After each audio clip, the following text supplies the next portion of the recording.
नमस्कार दोस्तों, अथर्व एजुकेटर के इस YouTube प्लेटफॉर्म पर एक बार पुनः आपका स्वागत है। दोस्तों, यूपीपीएससी आरओ 411 पोस्ट के लिए जिसका एग्जाम 4 फरवरी 2024 को संभावित है, उसके लिए हम हिंदी का अध्ययन कर रहे हैं। राघव प्रकाश की सामान्य व्यवहारिक सामान्य हिंदी करके जो पुस्तक आती है, उसमें से हम अनेक शब्दों के लिए एक शब्द देख रहे हैं। लगभग 1150-1200 ये अनेक शब्द के एक शब्द हैं। यदि आप अच्छे से कर लेते हैं तो 10 में से आपको पूरे 10 मिलेंगे। यही जो है आपका लक्ष्य होना चाहिए दोस्तों। तो जुड़ जाइए अथर्व एजुकेटर के साथ में। चैनल को सब्सक्राइब कर लीजिए अगर अभी तक आपने चैनल को सब्सक्राइब नहीं किया है तो। वीडियो को लाइक कर दीजिए, बेल आइकन का बटन दबा दीजिए और अपने दोस्तों को भी इसे शेयर कर दीजिए। चलिए हम देखते हैं अपने आगे के अनेक शब्दों के लिए एक शब्द। यदि आपने पहले के 2 वीडियो नहीं देखे हैं दोस्तों, तो चैनल पर प्लेलिस्ट बनी हुई है, वहां पर जाकर के देख सकते हैं, या फिर डिस्क्रिप्शन में भी, वीडियो के डिस्क्रिप्शन में भी मैंने लिंक दिया हुआ है, आप वहां से भी वीडियो को देख सकते हैं, अपनी जो पहले की 2 वीडियो हैं उन्हें। तो चलिए शुरू करते हैं। फेंक कर चलाया जाने वाला हथियार, अस्त्र। देखिए, हाथ में पकड़ करके जिस हथियार से लड़ा जाता है वह हथियार क्या कहलाता है? तो वह हथियार कहलाता है शस्त्र। जबकि फेंक करके चलाया जाने वाला जो हथियार होता है, जैसे भाला, वह कहलाता है अस्त्र। ठीक है, तलवार को हाथ में पकड़ करके लड़ते हैं तो वह कहलाता है शस्त्र। अहंकार पूर्वक अपने को सबसे बढ़कर मानना, यह क्या कहलाता है? तो यह कहलाता है अहमन्यता। जो किसी जीव को न मारने का भाव, किसी जीव को न मारने का भाव या किसी जीव के प्रति हिंसा न करना अहिंसा कहलाता है। जिस पर हमला किया गया हो उसे क्या कहते हैं? उसे कहते हैं आक्रांत। जिस पर हमला किया गया हो उसे आक्रांत कहते हैं। जिस पर हमला न किया गया हो उसे अनाक्रांत कहते हैं। और जिसने हमला किया हो उसे आक्रांता कहते हैं। देखिए, सिर्फ एक मात्रा का फर्क है। जिस पर हमला किया गया उसे आक्रांत कहेंगे और जिसने हमला किया हो उसे क्या कहते हैं? उसे कहते हैं आक्रांता। वह स्त्री जिसका पति परदेश से लौटा हो उसे क्या कहेंगे? आगत पतिका। देखिए, प्रदेश से अगर लौट करके आया है तो उसे कहते हैं आगत पतिका। आगे आने वाला, आगामी। जैसे 4 फरवरी को ये जो परीक्षा है ये आपके लिए आगामी परीक्षा है, आगे आने वाली है। किसी बात पर बार बार जोर देना आग्रह कहलाता है। जिसे सूंघा जा सके उसे आग्रेय कहते हैं। जिसे सूंघा ना जा सके उसे क्या कहेंगे? अनाग्रेय। और जिसे सूंघा जा सके उसे क्या कहेंगे? आग्रेय। श्रद्धा से जल पीना, आचमन। जब आप पूजा पाठ करते हो तो गंगा जल आपके हाथ में दिया जाता है, तो पंडित जी क्या कहते हैं? आचमन कीजिए, यानी श्रद्धा पूर्वक इसे पीजिए। पवित्र आचरण करने वाला आचार पूत कहलाता है। जो जन्म लेते ही गिर या मर गया हो उसे आजन्मपात कहते हैं। या जो जन्म से ही गिरा हुआ हो मतलब पतित हो, बुरे चरित्र का हो, उसे क्या कहेंगे? आजन्मपात। जिसकी भुजाएं घुटनों तक लंबी हो उसे क्या कहते हैं? आजानुबाहु। क्या कहते हैं? आजानुबाहु। जो बहुत क्रूर व्यवहार करता हो उसके लिए जो शब्द प्रयोग में लिया जाता है वो लिया जाता है आताताई।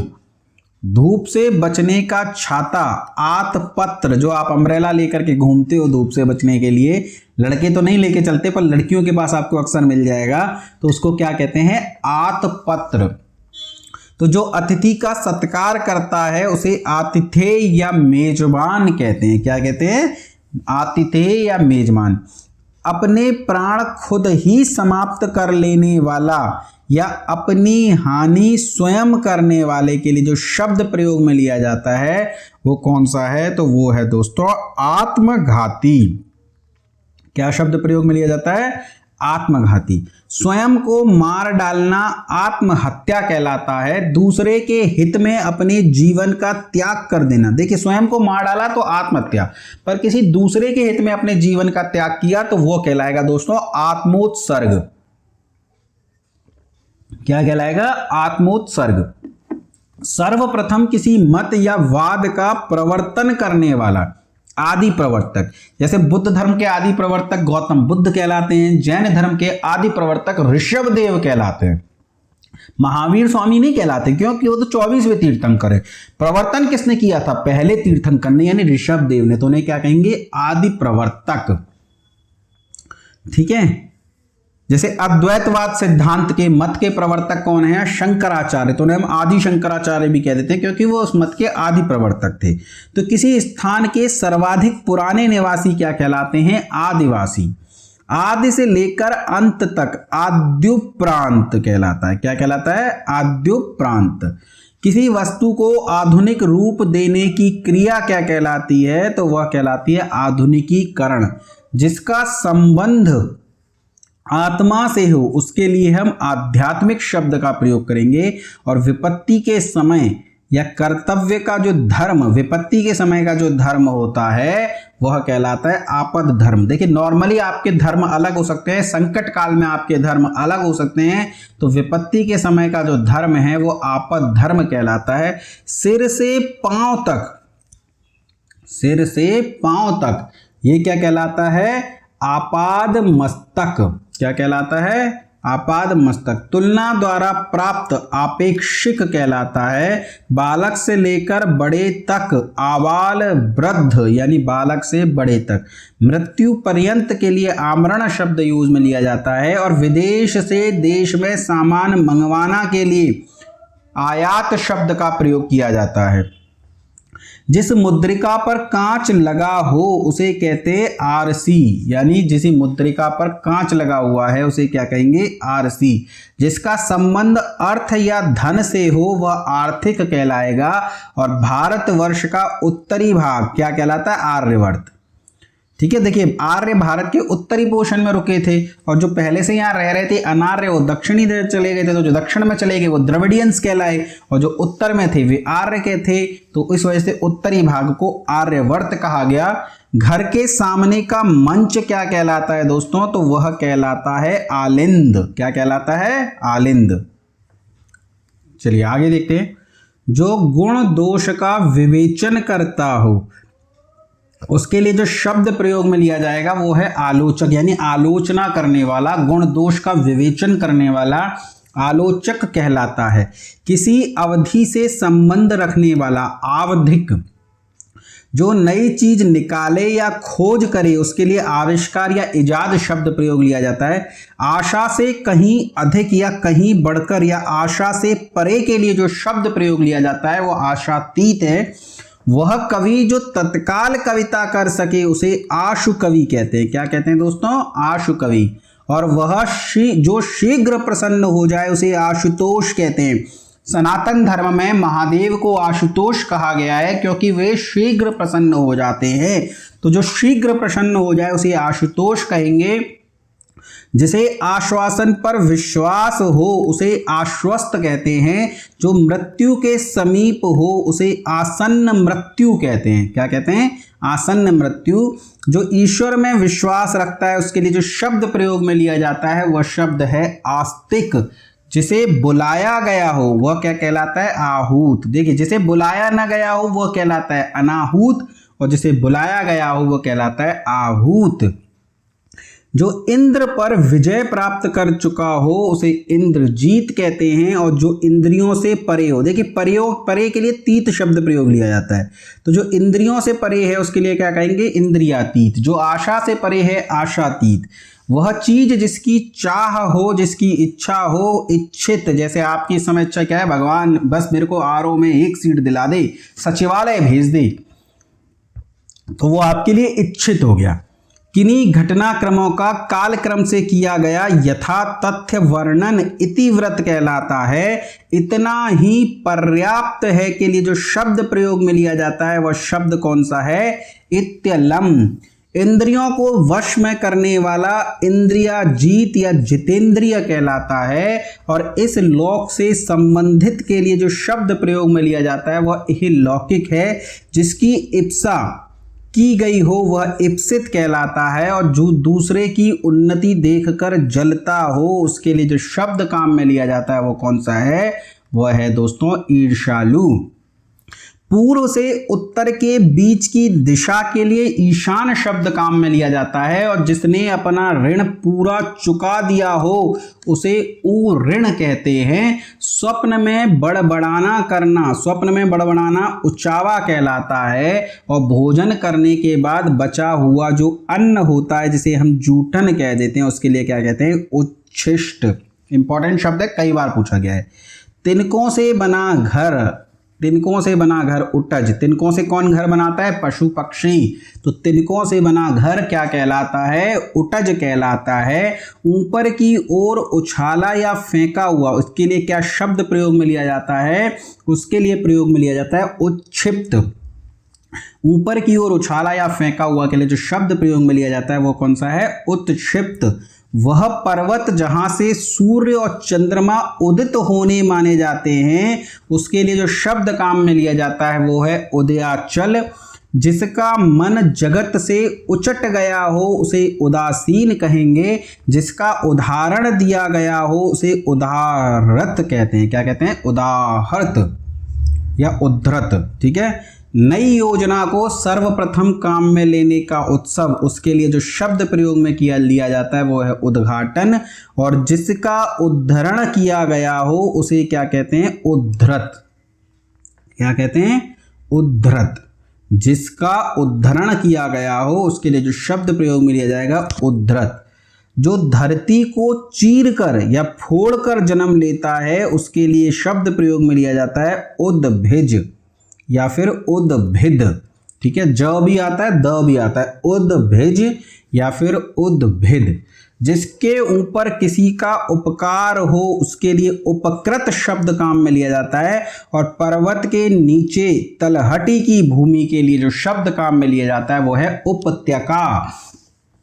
दो दिशाओं के बीच की दिशा के लिए उपदिशा कहा जाता है। और आकाश के तार को टूटना, आकाश के तारों का टूटना क्या कहलाता है, उपप्लव। यानी आकाश में तारे अगर टूट गए तो वो घटना क्या कहलाती है, उपप्लव। देखिए कुछ शब्द तो आपको आते होंगे पर कुछ ऐसे होंगे जो आपने पहली बार पढ़े, तो जो आपको नहीं आते उनको थोड़ा ज़्यादा ध्यान से कीजिएगा। जिसका ऊपर कथन किया गया हो क्या कहलाता है, उपरयुक्त। ठीक है, देखिए आप जो है ऐसे पढ़ते हैं ना, उपरोक्त कथनों में से कौन सा कथन सही है। तो अगर आपको यहाँ पे इस तरीके से मिल जाए तो ठीक है, लेकिन शुद्ध अशुद्ध में मिल जाए तो ध्यान रखना ये जो उपरोक्त है ना ये अशुद्ध है। उपरयुक्त लिखा जाता है इस प्रकार, उपरोक्त जो है ये अशुद्ध है। इसको शुद्ध अशुद्ध में ऐसे लिखा मिलेगा तो आपको ये उपरोक्त को ध्यान रखना है, ये गलत लिखा हुआ है। उपरोक्त नहीं होता बल्कि क्या होता है, उपरयुक्त। जिसकी दो में निष्ठा हो उसे उभयनिष्ठ कहेंगे। छाती का घाव उरक्षत कहलाता है। क्या कहलाता है, उरक्षत। जो छाती के बल चलता हो उसे कहेंगे उरग। रेप्टाइल्स जो होते हैं वो छाती के बल चलते हैं, उन्हें हम कहते हैं उरग। वैसे उरग शब्द जो है वो सर्प का पर्यायवाची भी होता है। ऐसी जमीन जो अच्छी उत्पादक हो, उर्वरा भूमि, उर्वरकता उसकी बहुत ज़्यादा है, उसमें उत्पादन बहुत अच्छा होता है, उसको कहते हैं उर्वरा। किसी के संबंध में कुछ लिखने या वर्णन करने योग्य क्या कहलाता है, तो ये कहलाता है दोस्तों उल्लेखनीय। ऊपर की ओर जाने वाला ऊर्ध्वगामी कहलाता है। और ऊपर की ओर बढ़ती हुई सांस इसे ऊर्ध्व श्वास कहते हैं। कई बार सांसें नहीं चढ़ जाती तो वो जो ऊपर की ओर बढ़ती हुई सांस होती है, तेज तेज जो सांस आती है वो क्या कहलाती है, ऊर्ध्व श्वास। ऊपर की ओर में अक्सर ऊर्ध्व का शब्द का प्रयोग किया जाता है, जैसे ऊपर की ओर जाने वाला, ऊपर को गमन करने वाला तो ऊर्ध्वगामी। ऊपर की ओर बढ़ती हुई सांस, तो सांस मतलब श्वास, तो ऊर्ध्व श्वास। गर्मी से उत्पन्न हो, जो ऊष्मा से जो उत्पन्न हो उसे ऊष्मज कहते हैं। देखिए कुछ का आप आराम से पता लगा सकते हैं। जो अंडे से उत्पन्न हो अंडज कहेंगे, गर्मी से उत्पन्न हो यानी ऊष्मा से उत्पन्न हो तो ऊष्मज कहेंगे। जिस भूमि में कुछ भी पैदा न होता हो उसके लिए जो शब्द प्रयोग में लिया जाता है वो है ऊसर।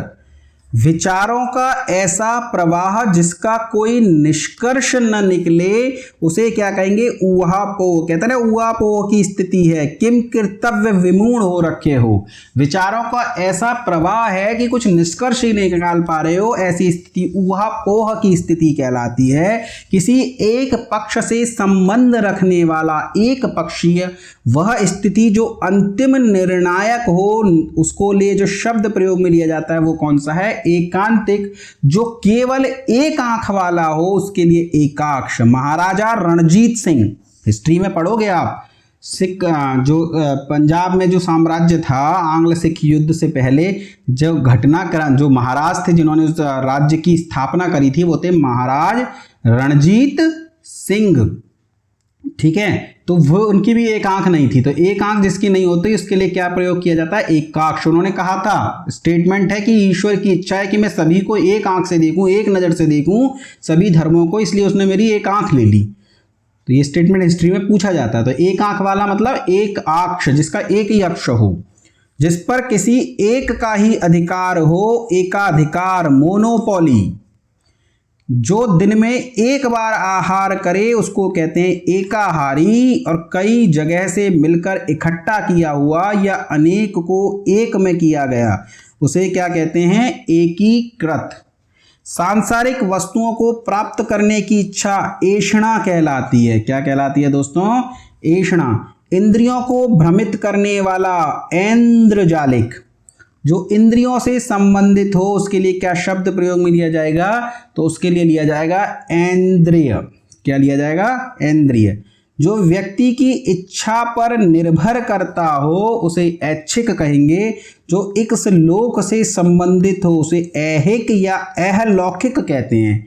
सांप बिच्छू के जहर या भूत प्रेत के भय को मंत्रों से झाड़ने वाला इसे क्या कहेंगे, ओझा। कहते हैं ना ओझा है, मतलब तंत्र मंत्र करता है। तो सांप बिच्छू के जहर या भूत प्रेत के भय को मंत्रों से झाड़ने वाला।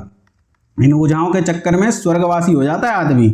जो मात्र शिष्टाचार या व्यवहारिकता के लिए हो उसे कहते हैं औपचारिक। जो उपनिषदों से संबंधित हो उसे कहते हैं औपनिषदिक। देखिए, जो उपनिवेश से संबंधित हो उसे क्या कहते हैं, औपनिवेशिक। जो उपनिषदों से संबंधित हो उसे कहते हैं औपनिषदिक। तो शब्दों को थोड़ा ध्यान से पढ़िएगा। विवाहिता पत्नी से उत्पन्न पुत्र औरस कहलाता है। देखिए, अविवाहिता स्त्री से यदि आपका कोई पुत्र उत्पन्न हुआ है तो वो जारज कहलाएगा। विवाहिता पत्नी से यदि कोई पुत्र उत्पन्न हुआ है तो औरस कहलाएगा। कष्टों या कांटों से भरा हुआ कंटका कीर्ण कहलाता है। जो कटु बोलता है उसे कटुभाषी कहते हैं। और दो व्यक्तियों की परस्पर होने वाली बातचीत को कथोपकथन कहते हैं। ठीक है दोस्तों, तो इन्हें याद रखिएगा। चलिए आगे देखते हैं। ऐसी लड़की जिसका विवाह न हुआ हो उसे क्या कहेंगे, कन्या या कुमारी या अविवाहिता। ठीक है, कन्या, कुमारी या अविवाहिता। ये मात्रा कट गई है, ध्यान रखिएगा। शिव की जटाएं, शिव की जटाओं के लिए जो शब्द प्रयोग लिया जाता है उसे कपर्द कहते हैं। शिव को कपर्दिक भी कहते हैं। तो शिव की जटाओं के लिए शब्द प्रयोग में लिया जाता है कपर्द। काला, पीला, मिला रंग या फिर भूरा रंग, इसके लिए कौन सा होता है, कपिश। काले में पीला मिलाकर के कोई रंग बना दो या फिर भूरा रंग जो होता है उसे क्या कहते हैं, कपिश। क से काला, पी से पीला। तो काला पीला मिला रंग क्या कहलाता है, कपिश। जिस स्त्री की बोली कठोर हो, बड़ी ही कर्कश बोली है, वो क्या कहलाती है, कर्कशा। जिस स्त्री की बोली कठोर हो, कर्कशा। कर्म करने में तत्पर व्यक्ति, कर्मठ। सुबह का भोजन कलेवा। गांव में ब्रेकफास्ट नहीं होता, वहां पे क्या होता है, वहां होता है कलेवा। ठीक है, सुबह का जो भोजन होता है उसे कहते हैं कलेवा। शहरों में आकर के यही कलेवा क्या बन गया है, ब्रेकफास्ट।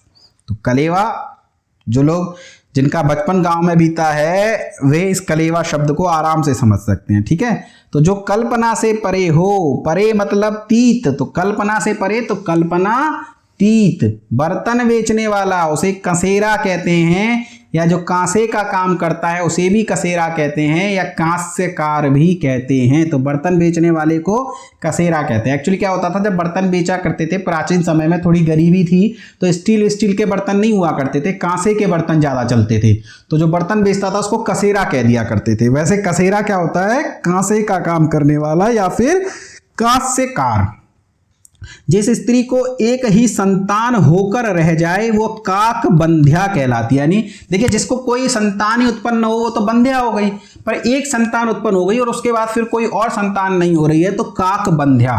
दुख देखिए, आजकल तो पेरेंट्स एक बच्चा ही पैदा करते हैं ज्यादातर, लेकिन पहले क्या होता था, बच्चे 2 3 4 हुआ करते थे। तो जिस स्त्री के कोई बच्चा नहीं होता था उसको बंध्या कह देते थे, पर कई बार एक बच्चा हो जाता था फिर नहीं होता था, तो एक नया शब्द निकला काक बंध्या। ठीक है, तो काक बंध्या मतलब जिस स्त्री को एक ही संतान उत्पन्न होकर के रह जाए। तो दुख भय आदि के कारण उत्पन्न ध्वनि काकू कहलाती है। क्या कहलाती है दोस्तों? काकू। जो दुख या भय से पीड़ित है उसके लिए कातर शब्द प्रयोग में लिया जाता है, और श्रृंगारिक वासनाओं के प्रति आकृष्ट होने वाले को कामुक कहते हैं। क्या कहते हैं? कामुक कहते हैं। अपनी गलती स्वीकार करने वाला कायल कहलाता है, और नियम विरुद्ध या निंदनीय कार्य करने की सूची ब्लैक लिस्ट काली सूची कहलाती है। अपने काम के बारे में कुछ निश्चय न कर पाना, अभी आपने देखा था ना ऊहा पोह, और एक शब्द जो लिए प्रयोग किया जाता है वो कौन सा है? किम कर्तव्य विमूढ़। कैसे लिखा जाता है देखिएगा, शुद्ध अशुद्ध में बहुत पूछा जाता है ये किंग कर्तव्य विमूढ़। तो किंग कर्तव्य विमूढ़, देखिए 3 शब्दों को जोड़िए, किंग कर्तव्य और विमूढ़। विमूढ़ आपको लिखना आता है, कर्तव्य आपको लिखना आता है, और किंग। तो अगर आप किंग कर्तव्य विमूढ़ याद रखना चाहते हैं, किसी भी शुद्ध अशुद्ध होते हैं ना, जो बड़े शब्द होते हैं इन्हें ब्रेक करके याद कीजिए, मतलब समझिए कैसे लिखा जाता है। थोड़ी सी प्रैक्टिस करेंगे हो जाएगा। पूरे 10 में से 10 आते हैं शुद्ध अशुद्ध में भी। देखिए मैं तो 50 में से 50 की बात करता हूं, सॉरी 50 नहीं 60, 6 सब्जेक्ट आते हैं, वो 50 मेरे माइंड में रह जाता है 60। ठीक है, वो मेंस में क्या होता है कि दोस्तों होते तो वहां भी 60 नंबर हैं, लेकिन वहां 5 सब्जेक्ट होते हैं, तो मैं 5 × 10 हो जाता है। प्री में 60 और मेंस में भी 60 ही होते हैं, बस वहां पे एक सब्जेक्ट कम हो जाता है, वहां पर्यायवाची नहीं आते, यहाँ पर्यायवाची आते हैं। ठीक है ना। तो जो बात पूर्व काल से लोगों में कह सुनकर प्रचलित हो उसे क्या कहते हैं? किंवदंती या जनश्रुति। ईश्वर का सामूहिक रूप से किया जाने वाला गुणगान कीर्तन कहलाता है। आजकल तो नवरात्रे चल रहे हैं, जगह जगह कीर्तन हो रहे हैं, है ना। तो माँ भवानी से प्रार्थना कीजिए कि आप सभी का सिलेक्शन RO में हो जाए, और जो अथर्व एजुकेटर के साथ जुड़े हैं उनका तो अवश्य हो जाए, मैं भी प्रार्थना करता हूं। जिसकी अब कीर्ति शेष रह गई हो उसे क्या कहते हैं? कीर्ति शेष। यानी सब खत्म हो गया, बस कीर्ति बची है, तो उसे कीर्ति शेष कहते हैं। वृक्ष लता फूलों से घिरा हुआ कोई स्थान कुंज कहलाता है। बुरे मार्ग पर जाने वाला व्यक्ति कुमार्गगामी कहलाता है। कुल का नाश करने वाला कुलांगार कहलाता है। जैसे दुर्योधन, रावण, अपने नाश तो करवाया ही करवाया, अपने साथ अपने समस्त कुल का भी नाश करवा दिया, तो ऐसों को क्या कहेंगे? कुलांगार। क्या कहेंगे? अपने कुल के लिए जो अंगार सिद्ध हो गए, कुलांगार। जो अच्छे कुल में उत्पन्न हो उसके लिए कुलीन। जिसकी बुद्धि कुश के अग्रभाग की तरह तेज हो। देखिए ऐसा लिखा हुआ नहीं मिलेगा आपको एग्जाम में, इतना क्लियर नहीं लिखा मिलेगा कि आप जो है ऑप्शन से सही कर दें। तीव्र बुद्धि हो जिसकी, ऐसा लिखा मिलेगा, तो ध्यान रखिएगा तीव्र बुद्धि वाले के लिए जो शब्द प्रयोग में लिया जाता है वह कुशाग्र बुद्धि लिया जाता है। बुरी संगत में रहने वाले को कुसंगी कहते हैं। अमावस्या की रात कुहू, अमावस्या की घनी रात हो, अंधेरा हो, रात में कोई ना हो, आप निकलिएगा तो आवाज आती है कुछ, तो उनमें से एक आवाज कुहू कुहू की भी होती है। ऐसा याद करने के लिए ट्रिक बना सकते हैं। तो अमावस्या की रात को क्या कहते हैं? कुहू। कुएं के मेंढक के समान संकीर्ण बुद्धि वाला उसे कहते हैं कूप मंडूक। देखिए जो कुएं का मेंढक होता है ना, वो एक कुएं में रहता है और उसको लगता है कि दुनिया सिर्फ इतनी ही बड़ी है। अगर उसको कभी बोला जाए कि कुएं से बाहर बहुत बड़ी दुनिया है तो वो मानेगा नहीं, कहेगा है दुनिया सिर्फ इस कुएं के बराबर है। जैसे पाकिस्तानियों को देखा है, पाकिस्तानी आर्मी यदि चाहे तो पूरी दुनिया को जीत सकती है। वो ये भी मानने को तैयार नहीं कि साले भारत से भी तुम 4-4 बार पिट गए हो। क्यों? क्योंकि वे कुएं के मेंढक हैं, कूप मंडूक हैं। कूप मंडूक। तो पाकिस्तानी कैसे होते हैं?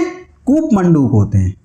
अपने लिए किए हुए उपकार को भुला देने वाला कृतघ्न, अपने लिए किए हुए उपकार को याद रखने वाला कृतज्ञ, जिसने संकल्प कर रखा है वह क्या कहलाता है? कृत संकल्प। किसी की कृपा से पूर्ण रूपेण संतुष्ट कृतार्थ, जो धन को अत्यधिक कंजूसी से खर्च करता है उसके लिए जो शब्द प्रयोग में लिया जाता है वो क्या है? कृपण या कंजूस। वह नायिका जो कृष्ण पक्ष में अपने प्रेमी से मिलने जाती हो। देखिए, महीने जो होता है एक हिंदू धर्म में महीने को 2 भागों में बांटा जाता है। एक शुरू के 15 दिन, एक बार आती है पूर्णिमा और एक बार आती है अमावस्या। तो प्रतिपदा यानी पहले दिन से 15वें दिन यानी पूर्णिमा तक एक दिन होता है और फिर पूर्णिमा के बाद अगले यानी 15 दिन तक जो है अमावस्या तक एक दिन होता है। तो जो पहला पोर्शन है सब उसको कहते हैं शुक्ल पक्ष और जो दूसरा है उसे कहते हैं कृष्ण पक्ष। देखिए, हो सकता है मैं उल्टा बोल रहा हूं पर हमें उससे मतलब नहीं है। हमें ध्यान रखना है कि एक पक्ष कृष्ण पक्ष कहलाता है, एक पक्ष शुक्ल पक्ष कहलाता है। हो सकता है पहले कृष्ण पक्ष आता हो बाद में शुक्ल पक्ष आता हो, तो मैं वो नहीं बता रहा, मैं सिर्फ पक्ष समझाना चाह रहा हूं ताकि इसका मतलब समझ में आ सके आपको। तो ये जो कृष्ण पक्ष चल रहा है, यदि इस समय में कोई स्त्री अपने प्रेमी से मिलने जाती है तो उसको कहते हैं कृष्णाभिसारिका। सिर्फ ये कृष्ण पक्ष आपको समझाना चाहता था, बहुत लोगों को कृष्ण पक्ष ना समझ में आता हो तो इसलिए मैंने आपको ये बताया शुक्ल पक्ष और कृष्ण पक्ष। तो वह नायिका जो कृष्ण पक्ष में अपने प्रेमी से मिलने जाए उसे क्या कहते हैं? कृष्णाभिसारिका। तो दोस्तों, ये जो है तीसरी वीडियो थी। लगभग 350 प्रश्नों के आसपास हमने ये प्रश्न कर लिए होंगे। अगर आप चाहें तो इन्हें गिन सकते हैं। अगले वीडियो में हम जो है अगले प्रश्नों के साथ, अगले अनेक शब्दों के एक शब्दों के साथ लेकर के पुनः हाजिर होंगे। आप मुझे कमेंट सेक्शन में कमेंट करके बताइएगा कि पुस्तक आपको कैसी लग रही है या फिर अथर्व एजुकेटर का ये जो एफर्ट है आपको अनेक शब्दों के लिए एक शब्द प्रोवाइड कराने का, ताकि आप एग्जाम में 10 में से 10 इस टॉपिक में ला सके, वह आपको कितना पसंद आ रहा है। और यदि पसंद आ रहा है दोस्तों तो एक बात बताइए, सब्सक्राइबर्स क्यों नहीं बढ़ रहे हैं, व्यूज क्यों नहीं बढ़ रहे हैं? इसका मतलब आप लोग थोड़ा सा जो है सपोर्ट कम कर रहे हैं, तो थोड़ा सपोर्ट कीजिए दोस्तों। बड़े बड़े चैनल्स जो होते हैं थोड़ा बहुत भी पढ़ा करके चले जाते हैं तो उस पर लाखों व्यूज आ जाते हैं, और एक जो छोटे चैनल्स होते हैं जो मेहनत कर रहे होते हैं उनको आप रोज नहीं पढ़ा रहे हो, रोज वीडियो नहीं डाल रहे हो। ये देखो कि वो जितनी भी डाल रहा है अकेले दम पे डाल रहा है। ये भी तो आप सोचिए जरा, वो आपके लिए कुछ अच्छा करना चाह रहा है। तो अगर आप उसे सपोर्ट करेंगे ना तो चीजें करेंगे। तो थोड़ा सा आप भी अपना काम कीजिए। चलिए फिर पढ़ते रहिए, मस्त रहिए, चैनल को शेयर सब्सक्राइब करते रहिए। धन्यवाद।